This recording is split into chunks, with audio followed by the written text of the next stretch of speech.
Hi, I'm Joan Lok. In my next workshop, I'll focus on painting an autumn tree and a scholar fishing. This is the painting we'll be working on. In this particular workshop, we'll focus on the painting of this artwork and from start to finish. And in this particular artwork, you see that it's actually quite simple, but yet also elaborate in the sense that we are going to spend the workshop detailing the drawing of the trees and also the really detailed leaves.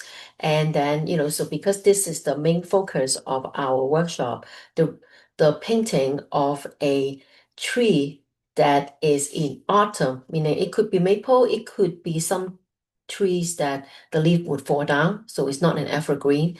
But then with the tree, we'll also have the background, and the background will have a scholar fishing. By the way, this is not a fisherman, it's a scholar fishing, right? So in this particular workshop, we will work from scratch and work on the tree, the rocks, the background, the person, and on top of that, we'll talk about different kind of gradation and also the very detailed color application process from start to finish. And within the 2.5 hours, we will finish this painting in details. So 2.5 hours with a beautiful painting of a autumn tree and a scholar fishing in our next coming workshop. I hope you will join me in this workshop painting a autumn tree with a scholar fishing. Thank you.